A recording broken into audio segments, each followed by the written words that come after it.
बिस्मिल्लाहिर्रहमानिर्रहीम। आज की इस वीडियो के अंदर मिनिमल चेंज डिजीज़ की मॉर्फोलॉजी को तैयार करने वाले हैं। Minimal change disease nephrotic syndrome वाली कैटेगरी से बिलोंग करता है। अब नेफ्रोटिक सिंड्रोम में मिनिमल चेंज डिजीज़ के अलावा बाकी और डिजीज़ भी होते हैं, जिसका निमोनिक है F MAT. F for focal segmental glomerulosclerosis, M for minimal chain disease, M for membranous nephropathy, A for amyloidosis and D for diabetic nephropathy। Once again ये सारे के सारे प्राइमरी होते हैं और कुछ ऐसे होते हैं जो नेफ्रोटिक सिंड्रोम के साथ नेफ्राइटिक भी होते हैं। फॉर एग्जांपल डिफ्यूज ग्लोमेरुलोनेफ्राइटिस और इसके अलावा मेम्ब्रेनो proliferative glomerulonephritis.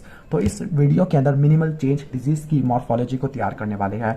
Minimal change disease को हम मिनिमल चेंज डिजीज ही क्यों कहते हैं? क्योंकि जब लाइट माइक्रोस्कोप में ग्लोमेरुलस को देखते हैं तो आपको कोई चीज़ ही नजर नहीं आती। That is why this is called minimal change disease. और इसको लिपोइड नेफ्रोसिस क्यों कहते हैं? क्योंकि minimal change disease nephrotic syndrome है। अब नेफ्रोटिक सिंड्रोम के अंदर होता ये है कि ब्लड के अंदर लाइपोप्रोटीन का लेवल ज़्यादा होता है। This is called hyper lipoproteinaemia.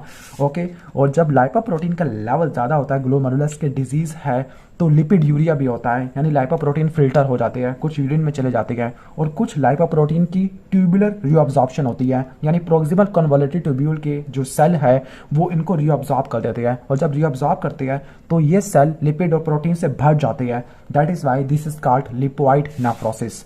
Okay, तो ये मिनिमल चेंज डिजीज ये वो डिजीज है जिसका लाइट माइक्रोस्कोप के ऊपर कुछ नहीं देखने को मिलेगा, सिर्फ ये नजर आएगा कि प्रोक्सिमल कन्वोल्यूटिव ट्यूब्यूल लिपिड और प्रोटीन से भरे हुए हैं।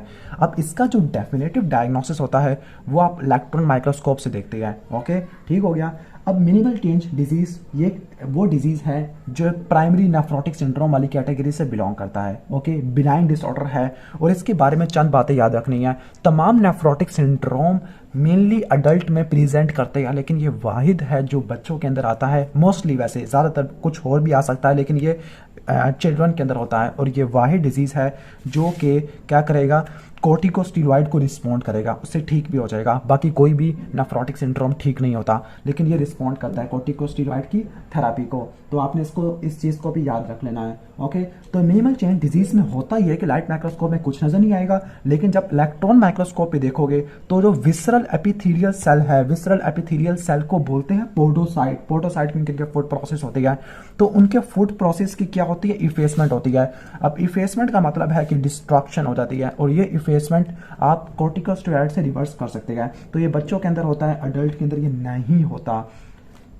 ओके, अगर पैथोजेनेसिस की बात करें तो जो मिनिमल चेंज डिजीज है वो प्राइमरी भी होता है, सेकेंडरी भी होता है। ओके, यानी इसका कोई प्राइमरीली कॉज भी होता है, सेकेंडरी कॉज भी होता है। ओके, अब ये कहा जा रहा है कि कुछ सर्कुलेटिंग मॉलिक्यूल्स होते हैं जो कि पोडोसाइट को डैमेज कर देंगे। जब पोडोसाइट डैमेज होगा, प्रोटीन यूरिया होगा, और जो सर्कुलेटिंग मॉलिक्यूल है वो फूड प्रोसेस की इफेसमेंट करवा देते हैं। इसके अलावा ये भी कहा जाता है कि लिम्फोसाइट को सीरम फैक्टर प्रोड्यूस करते हैं जो उसको डैमेज कर देगा।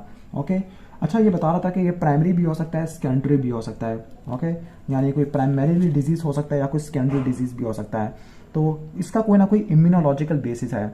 अब वो कौन से फीचर्स हैं जो उसको इम्यूनोलॉजिकल बेसिस का बता देते हैं? कहा जाता है कि ये MCD रिस्पिरेटरी इन्फेक्शन या प्रोफाइलैक्टिक इम्यूनाइजेशन के साथ एसोसिएटेड होता है। कोर्टिकोस्टेरॉइड को ही रिस्पॉन्स करता है।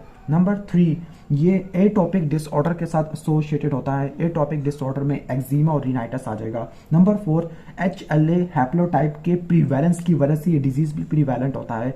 और नंबर 5 है कि जो मिनिमल चेंज डिजीज है वो हॉजकिन लिम्फोमा वाले पेशेंट में काफ़ी ज़्यादा होता है। ये 5 फीचर बताते हैं कि जो मिनिमल चेंज डिजीज है वो इम्यूनोलॉजिकल बेसिस रखता है। क्या क्या फीचर्स है? नंबर 1 के रिस्पिरेटरी इन्फेक्शन के साथ एसोसिएटेड होता है। नंबर 2, रिस्पॉन्ड करता है कोर्टिकोस्टेरॉइड को। नंबर 3, एटोपिक डिसऑर्डर के साथ एसोसिएटेड होता है। नंबर 4, HLA हैप्लोटाइप एटोपिक के साथ एसोसिएटेड होती है, जेनेटिक प्रीडिस्पोजिशन है। और लास्ट है कि यह हॉजकिन लिम्फोमा के साथ भी एसोसिएटेड होता है। अब कहा यह जाता है कि इम्यून डिसफंक्शन होता है। इम्यून डिसफंक्शन की वजह से कुछ फैक्टर प्रोड्यूस होते हैं। वो फैक्टर पोडोसाइट को डैमेज कर देते हैं, जो कि विसरल एपिथेलियल सेल होता है। और उस फैक्टर का नाम भी लिखा हुआ है एंजियोपोइटिन लाइक 4। एंजियोपोइटिन लाइक 4। और जब आप इलेक्ट्रॉन माइक्रोस्कोप में देखते हो आपको सिर्फ एक ही चीज़ देखने को मिलती है, यहाँ पर कोई इलेक्ट्रॉन डेंस डिपॉजिट नहीं है। इलेक्ट्रॉन डेंस डिपॉजिट ना होने का मतलब है कि कोई इम्यून कॉम्प्लेक्स अटैच नहीं हुआ, बल्कि उस इम्यून कॉम्प्लेक्स ने कुछ फैक्टर प्रोड्यूस किया जिसने कुछ इंजरी प्रोड्यूस कर दिया है, किसकी, पोडोसाइट की होती है। और जब पोडोसाइट डैमेज होगा तो चार्ज बैरियर डिफेक्टिव होता है। जब चार्ज बैरियर डिफेक्टिव होगा तो प्रोटीन यूरिया हो जाएगा। ओके, ठीक हो गया। तो ये इस तरह से मैकेनिज्म होता है नेफ्रोटिक सिंड्रोम का।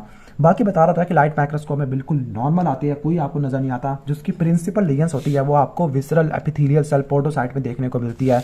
अब पोडोसाइट में क्या होगा, पोडोसाइट की फूड प्रोसेस की इफेसमेंट होती है, वो यूनिफॉर्म होती है और डिफ्यूज होती है। ओके, लेकिन ये इफेसमेंट ऑफ फूड प्रोसेस आपको दूसरे डिजीज में भी देखने को मिलती है। For example diabetic nephropathy, membranes glomerulopathy और FSGS फोकल सेगमेंटल ग्लोमेरुलोस्क्लेरोसिस, जिसको नेक्स्ट वीडियो में कवर करेंगे, इनके अंदर भी देखने को मिलती है। तो आपने इनको डिफरेंशिएट करना होता है। किस तरह से डिफरेंशिएट करोगे, FSGS diabetic nephropathy, membranous nephropathy या ग्लोमेरुलोपैथी, इनके अंदर आपको लाइट माइक्रोस्कोप पे ग्लोमेरुलस नॉर्मल नहीं मिलेगी, लेकिन मिनिमल चेंज डिजीज के अंदर ग्लोमेरुलस आपको नॉर्मल मिलेगी। दूसरी चीज आपको देखने को मिलती है वो ये है कि जो पोडोसाइट है वो छोटे हो जाते हैं, यानी जो पोडोसाइट है उनका साइज घट घट के एक रिम ऑफ साइटोप्लाज्म के अंदर आ जाता है, यानी सिर्फ रिम ऑफ साइटोप्लाज्म बचेगा। और एक और चीज भी होगी, जो स्लिट डायाफ्राम होती है, फूड प्रोसेस के दरमियान गैप्स होते हैं, वो लॉस हो जाती है। असल में जो गैप्स हमको कवर करने वाली मेम्ब्रेन है उसको बोलते हैं डायाफ्राम। तो जो डायाफ्राम है वो लॉस हो जाएगा। डायाफ्राम एक मेम्ब्रेन होती है। जो साइटोप्लाज्म होता है किनका, पोडोसाइट का, वो फ्लैटेंड हो जाएगा एक्सटर्नल GBM के ओवर, जिसकी वजह से क्या होगा कि जो प्रोटीन यूरिया मजीद प्रेसिपिटेट वगैरह हो जाएगा। ओके, ठीक हो गया। अब वो कह रही है कि जो इस चेंज है, लाइक जो साइटोप्लाज्म रिड्यूस हो गया to the rim of podocyte reduce हो गया to the rim of cytoplasm, और इसके अलावा क्या हो गया कि जो इंटरवेनिंग स्लिट डायफ्राम लॉस हो गया, तो उसको बोलते हैं फ्यूजन ऑफ फूड प्रोसेस। अब जो फ्यूजन हो गया फूड प्रोसेस की, वो रिप्रेजेंट ये कर रही है कि जो एपिथेलियल आर्किटेक्चर है वो सिंप्लीफाई हो गया है, यानी फूड प्रोसेस फ्लैटन हो गया है, रिट्रैक्ट हो गया है, उनकी स्वेलिंग हुई है, जिसकी वजह से एपिथेलियम मजीद सिंप्लीफाई हो गया है, जिसकी वजह से फूड प्रोसेस की फ्यूजन हो गया है। और फाइनली क्या हो गया है कि आपको प्रोटीन यूरिया देखने को मिल गया है। पोडोसाइट में कुछ और चेंजेस भी होती है। फॉर एग्जाम्पल माइक्रोविलस फॉर्मेशन होती है, फोकल डिटैचमेंट होती है, इसके अलावा वैक्यूलाइजेशन होती है। ये चीज़ें भी आपको देखने को मिलती है। क्लिनिकल फीचर्स की बात करते हैं, मैसिव प्रोटीन यूरिया होगा 3.5 से ज़्यादा, लेकिन जो रीनल का फंक्शन गुड होगा। ओके, इस कंडीशन के अंदर कोई हाइपरटेंशन, कोई हिमाचूरिया नहीं है। दैट मीन्स कि ये प्योर नेफ्रोटिक है, नेफ्राइटिक नहीं होती। जो प्रोटीन यूरिया हाईली सिलेक्टिव है, हाईली सिलेक्टिव प्रोटीन यूरिया का मतलब है कि जो प्रोटीन निकलेगी मेनली वो क्या होगी, एल्ब्यूमिन होती है। मोस्टली जो प्रोटीन निकलेगी वो एल्ब्यूमिन होती है। क्लियर। बच्चों में ज़्यादा डिजीज होता है, रीनल फंक्शन होता है, और ये कोर्टिकोस्टेरॉइड को रिस्पॉन्ड करता होता है।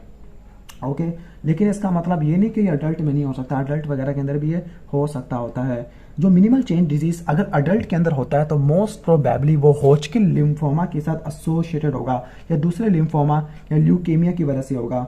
इसके अलावा जो सेकेंडरी मिनिमल चेंज डिजीज है वो एनसेट की थेरेपी को भी फॉलो कर सकता है, यानी एनसेट लेने की वजह से इंटरस्टिशियल नेफ्राइटिस हो गया, और फाइनली उसकी वजह से क्या हो गया, मिनिमल चेंज डिजीज हो गया। ओके, तो ये था मिनिमल चेंज डिजीज, इसकी मॉर्फोलॉजी, और आपको मैंने सारा एक्सप्लेन भी कर दिया है। अगर आपको वीडियो अच्छी लगी है तो वीडियो को लाइक कर देना, चैनल पर नई हो तो सब्सक्राइब कर देना। मिलते हैं नेक्स्ट वीडियो के अंदर, तब तक के लिए अल्लाह हाफिज़।